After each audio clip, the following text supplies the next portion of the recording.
Hello Americans, welcome to our channel. This video is made by free videos from Storyblocks, and these images in video we use just for explanation, and it's free use also. Underwater robot captures sunken container. Researchers turn pale when they open it. This sunken container became big news after local researchers discovered the weird metallic object on the bottom of the ocean. On the surface, it looked like a standard shipping container, but inside, it held a massive secret. So when their diving robot dug it up and the heavy-duty doors swung open, everyone turned pale instantly. It was no accident that the container was found on this particular day. Coast Guard buoys measured large-scale disturbances in the waters, and sonar reports kept coming in. Only something extremely heavy dropping down into the ocean could cause this, and Captain Izzy Barkley's team was tasked with investigating the tremors. The buoy that detected the most tremors was about 20 miles from shore. When Izzy and her team arrived at the scene, they got straight to work. Izzy was also the main researcher, so it was customary for her to dive down first. She ascended and saw their target after just a couple of minutes. There was a massive shipping container present at the bottom of the ocean, and it was obvious that Izzy could not lift the metal object out of the water with her bare hands. So when Izzy resurfaced, she quickly ordered the ship's diving robot to take over. "Let's get it onto our boat," she demanded. Luckily, they didn't just leave their research facility with just any vessel. No, their ship had high-end equipment, which Izzy was qualified to use. So with Izzy's orders in place, her colleagues prepared the drone to delve down deep, but nobody was ready for the bizarre discovery that was about to be made. As the drone was lowered into the water, Izzy took over the controls, and the exciting part of this mission could commence. The water was calm and clear, making it easy to navigate toward the container at the bottom, but reaching the object would not turn out to be the tricky part. Once the vessel was reached, it was time for the machine to start lifting. It attached its extending claws around the container's sides. From that point on, the ship simply had to pull in the robot. But this turned out to be more difficult than expected. The container was unexpectedly heavy. Their ship's crane was capable of lifting massive objects, but somehow this simple shipping container made their machine work extremely hard for it. The entire boat rocked back and forth and even took on some water while lifting the metal box out of the water. "What the hell is in there?" Izzy said. With much effort and a few nervous faces, they eventually managed to lift the mysterious container out of the water. With a loud bang, it landed on the deck of their ship, and the entire crew immediately rushed in to inspect the exciting find. What is it? Why is it here? And what is inside? Izzy's co-workers might have been excited. However, the one who was truly intrigued was Izzy herself, because she noticed something that alluded to her colleagues. A shipping container wasn't usually watertight, so when lifted off the ocean floor, one might expect water to leak out of every hole, but somehow that wasn't the case here. Somehow this plain-looking shipping container was insulated, like it was designed to keep every drop of water out. But why was that? The team's deck workers, who formed the crew's muscle, had already started pulling on the door handle, but Izzy urged them to be careful. "We don't know what's in there." Everybody awaited Izzy's command. After a few deep breaths, she decided that it was time. "Open her up, but do it slowly," she stated. With a large bolt cutter, the main lock on the container was cut off, and afterward, the door's handles were pulled aside. Slowly but surely, the container door swung open. And when the door was finally fully open, everyone watching turned pale instantly. Nobody could have expected them to make this bizarre discovery. And the one who shocked me the most was Izzy herself. She was transfixed by what she saw inside this metallic vessel. I just don't understand what is going on. Izzy stepped away from her crane operating post and inched closer to the mysterious container. She silently walked past her crew members and entered the open container space. The woman's eyes were as wide as they had ever been, and with it, she scanned every inch of this confusing place. Izzy's finger ran over every item inside the container. Some objects were made of wood and others were covered in fabric. They were things that had no business being in a place like this. And with every item Izzy saw, confusion grew increasingly inside her mind. She turned around and looked at her crew. Nobody said anything at first. They had discussed the container's possible contents, but nobody expected this. Izzy was the first to break the silence. "What is this? Did someone live here?" Her voice was drenched in disbelief because the contents were weirdly homely. She pleaded for one of her colleagues to explain, but her colleagues didn't have an answer. Izzy took a step back to look at the container as a whole and shook her head. She was absolutely speechless. The inside of the container was fully furnished. There was a bed, couch, closet, and table with chairs. It had everything any regular household had. "Has any of you ever seen anything like this?" Izzy asked her colleagues, but everyone in the group shared the same disbelief and confusion about the bizarre finding. There were many questions. Where did this come from? Who would live like this and why? It didn't take long for the group to start investigating. Izzy was surprised not only by the fact that the container was fully furnished, but also by the fact that everything was still somewhat in place. They quickly discovered that everything was nailed to the floor.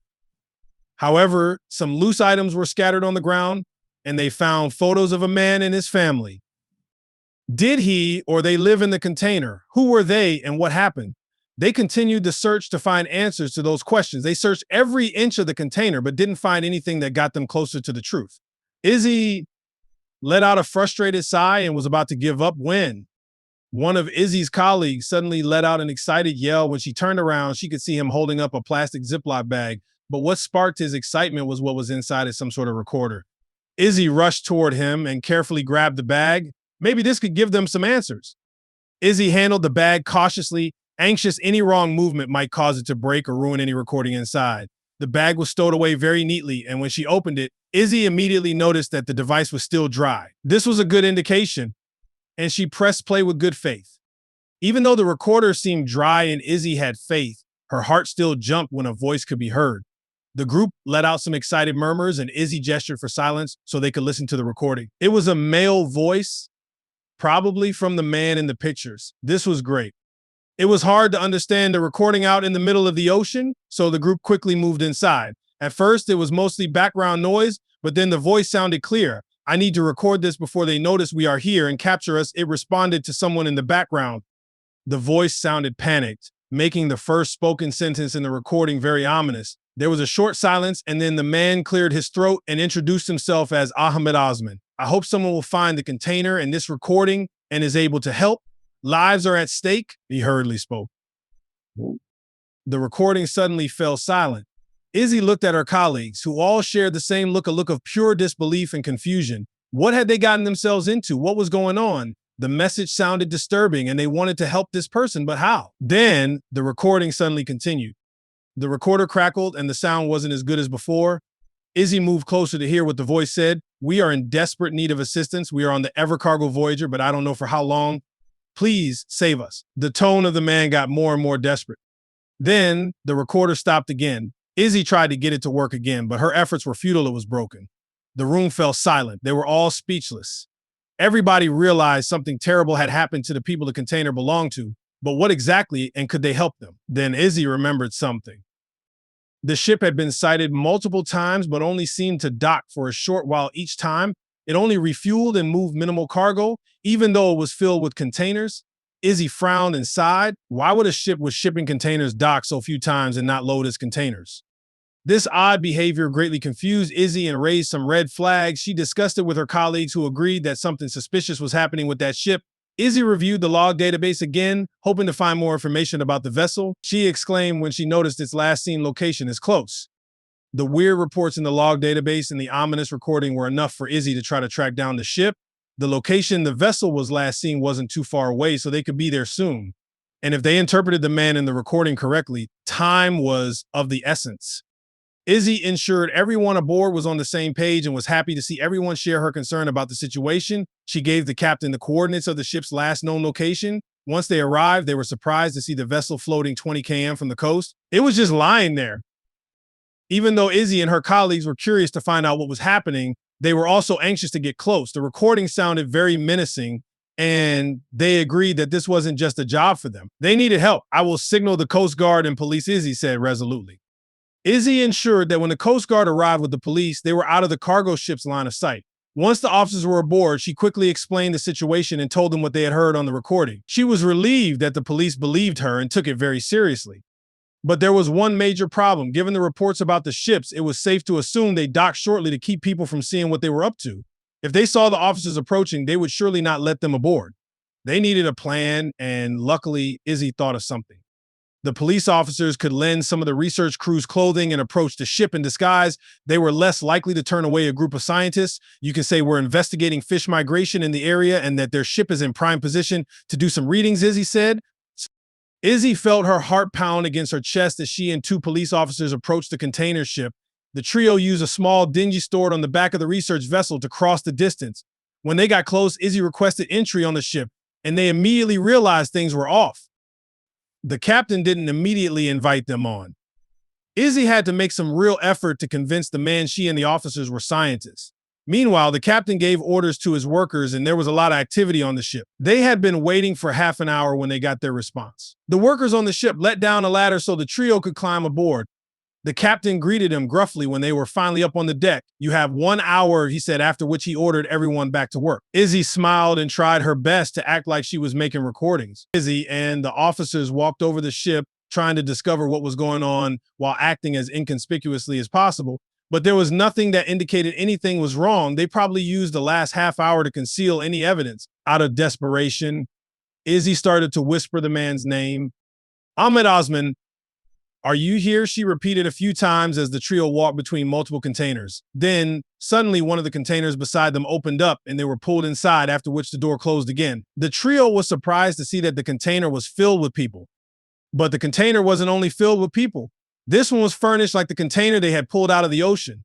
"Who are you?" a man demanded. Izzy immediately recognized him from the pictures in the recording.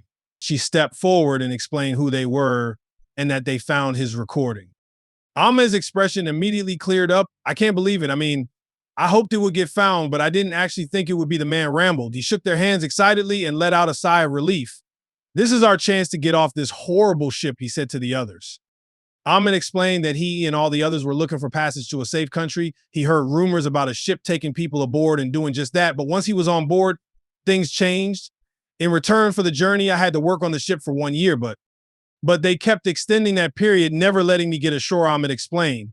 "I've been here for 2 years, but some of these people have lived here much longer. Everyone lived inside containers like this, and the captain and crew exploited them. The conditions were horrible, and the endless labor caused them to rebel.